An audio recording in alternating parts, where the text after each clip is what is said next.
बिस्मिल्लाहिर्रहमानिर्रहीम। अस्सलामुअलैकुम। Welcome to my channel.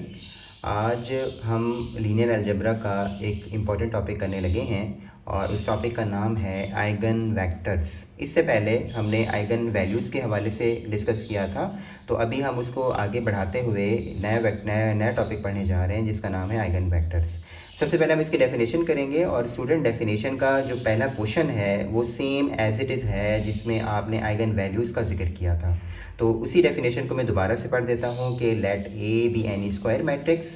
Square matrix के हवाले से मैंने पहले बता दिया था। स्केलर लैम्डा के हवाले से भी हमने बात कर ली थी। Is called an eigenvalue of matrix A if there exist a non zero column vector v such that A V is equal to lambda we.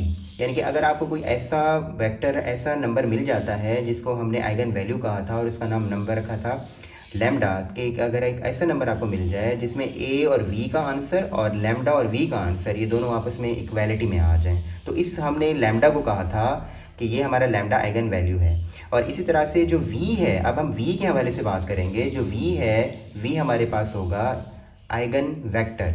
तो any vector v satisfying this relation is called an eigen vector of matrix A belonging to the eigen value lambda। यानी कि उस lambda eigen value lambda के respect से जो हमें vector मिलेगा उसका नाम हम आइगन वेक्टर रखेंगे, जो इस रिलेशन को A we is equal to lambda V को क्या करेगा, सेटिस्फाई करेगा। स्टूडेंट्स, अब हम काम करेंगे कि आइगन वेक्टर्स को किस तरह से फाइंड आउट करना है, उसका मेथड सीखेंगे। तो उसके लिए हमें दो स्टेप्स याद रखने पड़ेंगे। पहला स्टेप हमारा होगा कि हमने आइगन वैल्यूज़ को फाइंड आउट करना है, जो मैं आपको पहली वीडियो में सिखा चुका हूँ कि हमने किस तरह से काम करना है। 2x2 मैट्रिक्स होगा तो उसके लिए हमने किस तरह से काम करना है वो आपको मैंने फार्मूला भी बता दिया था। आज दोबारा रिवीजन भी करवा दूँगा। और इसके अलावा अब हम स्टेप नंबर 2 करेंगे, स्पेशली आइगन वेक्टर्स को फाइंड आउट करने के लिए। तो स्टूडेंट, इसके लिए हमें वही वाला रिलेशन याद रखना है कि A we is equal to lambda v होता है, A v minus lambda v is equal to zero, और A minus lambda I is equal to v is equal to zero. अब इसमें हमें ये भी याद होना चाहिए कि जो v है वो हमारा एक नॉन ज़ीरो वेक्टर आएगा, और उसके बाद जो a है वो हमारे पास a minus lambda is equal to zero. इसको हम क्या कर सकते हैं, पुट कर सकते हैं इस रिलेशन को सेटिस्फाई करने के लिए। तो स्टूडेंट, इक्वेशन नंबर 1 हमारे लिए बहुत इंपॉर्टेंट है। इक्वेशन नंबर 1 का यूज़ हम करेंगे आइगन वेक्टर्स को फाइंड आउट करने के लिए, लेकिन इसके से पहले हमें आइगन वैल्यूज़ पता होनी चाहिए। तो स्टूडेंट, अब हम एक क्वेश्चन स्टार्ट करते हैं जिसमें हमें आइगन वैल्यू और आइगन वेक्टर दोनों पे काम करना पड़ेगा। स्टूडेंट्स, अब हम एक क्वेश्चन अटेम्प्ट करते हैं जो आपके पेपर्स में इस तरीके से पूछा जा सकता है कि find eigen values and eigen vector of a matrix A. तो स्टूडेंट, इसके लिए हम वर्क करेंगे। सबसे पहले आपको याद होगा कि मैंने आइगन वैल्यू के लिए आपको फार्मूला बताया था, क्योंकि ये हमारी कौन सी मैट्रिक्स है, 2x2 मैट्रिक्स है। तो 2x2 मैट्रिक्स के लिए याद करें कि हमें इक्वेशन, कैरेक्टरिस्टिक इक्वेशन हमने लगाई थी लैम्डा स्क्वायर, फिर उसके बाद हमने लगाया था ट्रेस, और ट्रेस किसका लगाया था, उस मैट्रिक्स का ए के साथ, फिर साथ में हमने लिखा था लैम्डा, और फिर उसके बाद डिटरमिनेंट लिखी थी, और डिटरमिनेंट जो थी वो किसके बराबर इक्वेशन थी, 0 के इक्वल थी। इसे हम इक्वेशन नंबर 1 का नाम दे देंगे। इसके बाद हम दो चीज़ें फाइंड कर लेंगे इसकी फ़ौरन से। पहले हम निकालेंगे इसका ट्रेस। तो ट्रेस ऑफ ए जो है वो आपके पास इक्वल हो जाएगा जो हमारी डायगोनल वैल्यूज़ थी। तो डायगोनल वैल्यूज़ मेरे पास कौन सी आ रही हैं, 2 और 2 आ रही हैं, तो मैं इसको ऐड कर लेता हूँ, 2 + 2, तो ये आंसर आ जाएगा मेरे पास 4। और इसी तरह से अब स्टूडेंट हम इसका क्या निकालेंगे, नेक्स्ट के लिए हम इसका डिटरमिनेंट निकालेंगे। तो डिटरमिनेंट हमारे पास कुछ इस तरीके से फाइंड होता है, ए इज इक्वल टू, ए का जो डिटरमिनेंट है हम मैट्रिक्स को डिटरमिनेंट में लिख देंगे 1 2 और 1 और दोबारा 2। और डिटरमिनेंट कैसे फाइंड होता है कि आप इनके एलिमेंट्स को आपस में मल्टीप्लाई करा दीजिए। तो 2 × 2 ये हो जाएगा 4, माइनस इसको आपस में मल्टीप्लाई कराएंगे 1, तो ये आंसर आपके पास 3 के इक्वल आ जाएगा। तो ये डिटरमिनेंट जो है वो आपके पास हो जाएगी 3 के इक्वल। अब आप इसको इक्वेशन नंबर 1 के अंदर पुट कर देंगे। इक्वेशन नंबर 1 जो है आपके पास कुछ इस तरीके से फाइंड हो जाएगी। Equation number 1 lambda square minus जो trace of A into lambda था, ट्रेस की वैल्यू हमने 4 निकाल के रखी हुई है, 4 लैम्डा, और उसके बाद फिर प्लस डिटरमिनेंट की वैल्यू है 3 = 0। तो स्टूडेंट ये आपके पास इक्वेशन बन जाएगी जिसकी बेस पर आप किसको फाइंड करेंगे, लैम्डा को फाइंड करेंगे। अब ये क्वाड्रेटिक इक्वेशन है तो इसके 2 आंसर आएंगे। तो पहला आंसर निकालने के लिए इस पर हम मज़ीद वर्किंग करते हैं। लैम्डा स्क्वायर फैक्टर बना लें, यहाँ पे 3 लैम्डा आ जाएगा, माइनस का एक और लैम्डा आ जाएगा, प्लस का 3 = 0। यानी कि यहाँ पे मैंने इस इक्वेशन को फैक्टराइज कर दिया है, 3 के फैक्टर बना दिए, जो 3 और यहाँ पे क्या बन गया -1। फिर आप यहाँ से लैम्डा कॉमन ले लें तो लैम्डा -3 हो जाएगा, और दूसरा यहाँ से -1 कॉमन ले लें तो ये लैम्डा -3 हो जाएगा, और इक्वालिटी हो जाएगी हमारी 0 के इक्वल।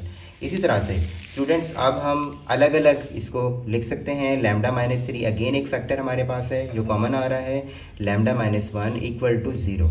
इसके बाद लैम्डा -3 इसको आप 0 के इक्वल कर देंगे, और लैम्डा -1 को भी स्टूडेंट 0 के इक्वल कर देंगे, तो लैम्डा = 3 हो जाएगा। और इसी तरह से स्टूडेंट जो लैम्डा की वैल्यू एक और है वो आपके पास कितनी आ जाएगी, 1 आ जाएगी।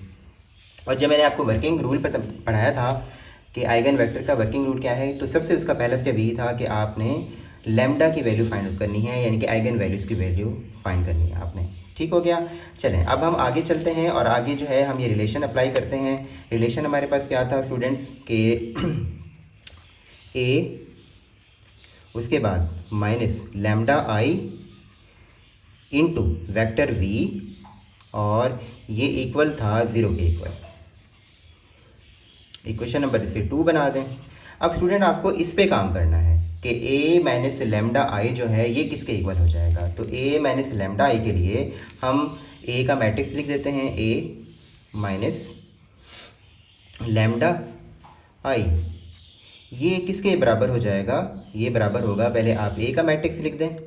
तो a का जो मैट्रिक्स है मेरे पास वो है 2 1 1 और 2, इसमें से माइनस लैम्डा आई का मतलब ये है कि यहाँ जो हमारे मैट्रिक्स आएगी वो 1 0 0 1 वाली मैट्रिक्स आ जाएगी। तो स्टूडेंट इसको जब आप सॉल्व करेंगे ना, तो इसको सॉल्व करने पर आपका जो आंसर आएगा वो आ जाएगा 2 1 1 और 2। और इसी तरह से लैम्डा को जब आप क्या करेंगे 1 से आइडेंटिटी मैट्रिक्स से मल्टीप्लाई कराएंगे तो लैम्डा, फिर उसके बाद स्टूडेंट 0 हो जाएगा, उसके बाद फिर ये 0, और उसके बाद फिर क्या हो जाएगा, लैम्डा हो जाएगा। और इसी तरह से जब आप इसका लास्ट स्टेप परफॉर्म करेंगे तो लास्ट स्टेप में क्या होगा कि इसकी जो वैल्यू है बेसिकली वो इस तरह से आ जाएगी। मैट्रिक्स किस तरह से माइनस होती हैं, पहला एलिमेंट पहले से माइनस हो जाएगा, यानी कि 2 में से लैम्डा को माइनस कर देंगे, 1 में से 0 को माइनस करेंगे तो 1 ही रहेगा। इसी तरह से 1 में से 0 को माइनस करेंगे तो 1 रहेगा, और जब 2 में से लैम्डा को माइनस करेंगे तो क्या हो जाएगा, 2 माइनस लैम्डा हो जाएगा। और स्टूडेंट ये फिर किसका आंसर आ जाएगा, ये आ जाएगा a minus lambda multiply by किसके बराबर होगा, आई के बराबर होगा।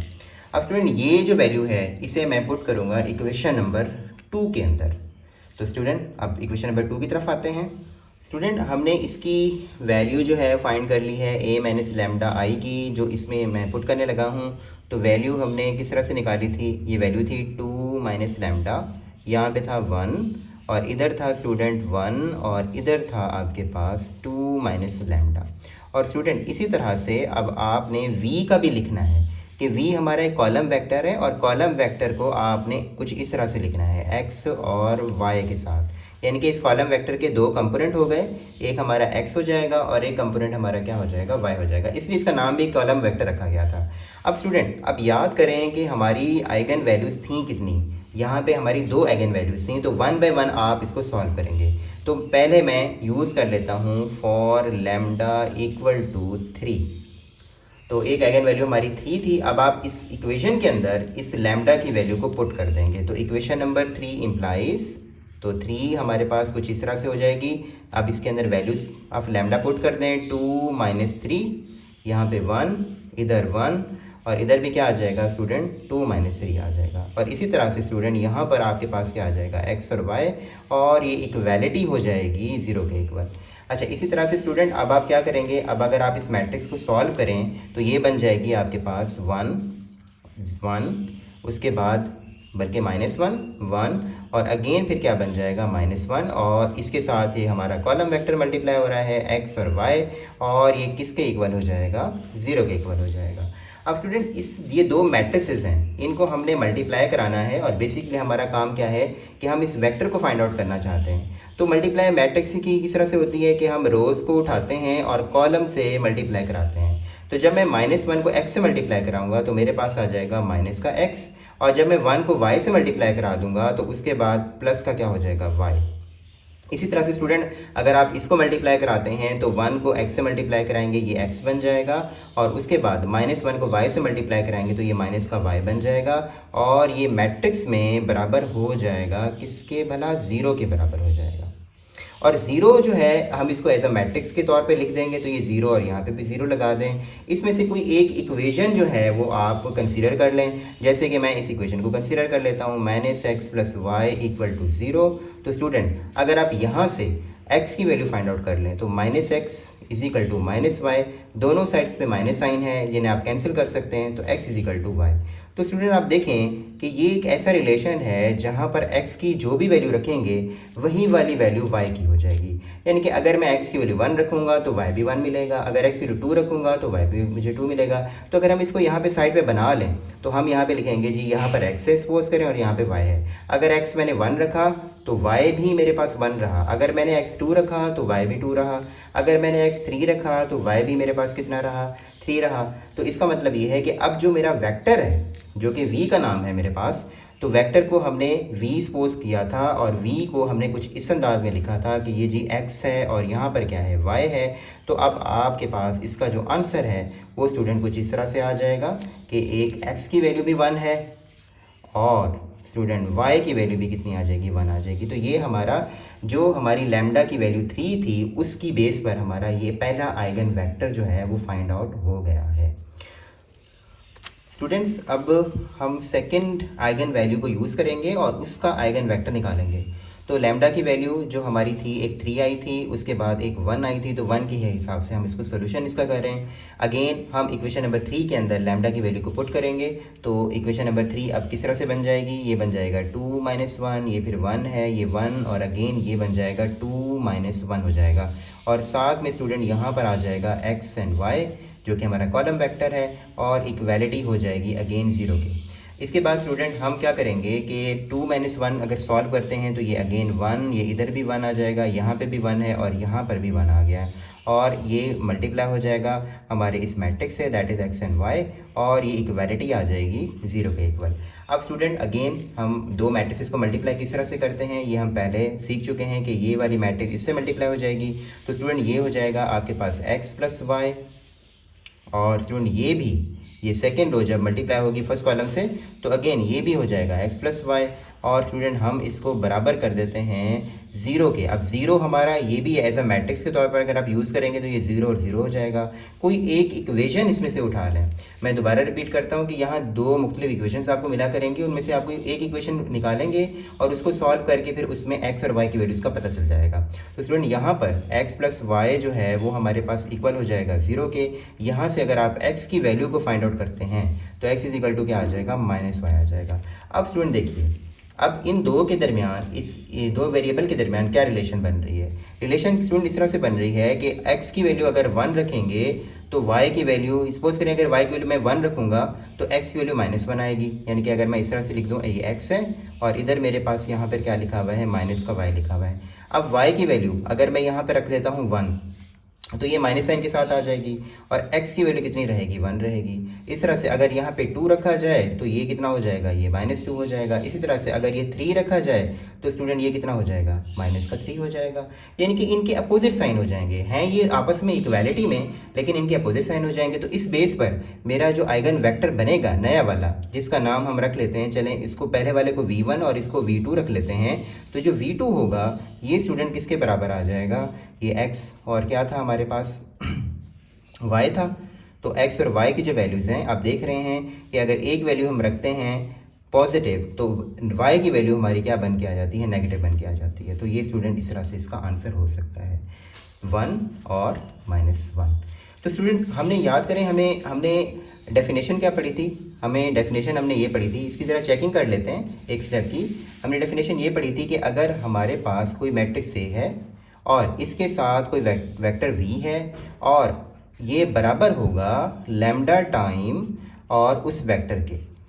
तो स्टूडेंट मान लें हमने एक वेक्टर फाइंड किया था, ये मैट्रिक्स ए हमारे पास है, ये हमारी थी मैट्रिक्स 2 1 1 और 2। अच्छा, जो हमारा वेक्टर था, अब मान लें कि मैं चेक कर रहा हूँ 1 1 वाले वेक्टर को, तो इसको 1 1 कर देता हूँ। लैम्डा की वैल्यू इस केस में 3 आई थी, और अगेन वेक्टर को मैं रख लेता हूँ 1 और 1। अब देखते हैं, इसको चेक करते हैं कि क्या ये आंसर आपस में इक्वालिटी में आता है या नहीं आता।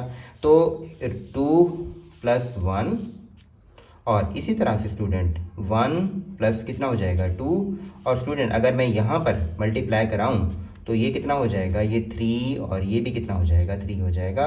और अगर आप दोनों साइड पे चेक करें तो दोनों आपके पास सेम रिलेशन के साथ नंबर आ रहे हैं, ये भी 3 है, ये भी 3 है। और स्टूडेंट इसी तरह से यहाँ पर ये 3 है, और यहाँ पे कितना आ रहा है, ये भी 3 आ रहा है। तो याद करें, यही डेफिनेशन थी ना कि आप कोई ऐसा नंबर लें, उस वेक्टर को मल्टीप्लाई कराएं, और फिर मैट्रिक्स को उस वेक्टर से मल्टीप्लाई कराएं, दोनों के आंसर क्या आने चाहिए, सेम आने चाहिए। स्टूडेंट ये जो मैंने चेकिंग की है, मैं आपको बता दूं कि इसमें मैंने कौन कौन से वेक्टर लिए हैं। मैंने लैम्डा की जो वैल्यू है वो 3 वाली ली है, और उस बेस पर हमारा एक वेक्टर आया था 1 और 1, मैंने इसको ही बेस पर इसको क्या किया है, चेक किया है। अब आप खुद चेक करिएगा, जब आपने लैम्डा की वैल्यू कितनी रखी थी, 1 रखी थी, और उसकी बेस पर हमारा वेक्टर आया था 1 और -1।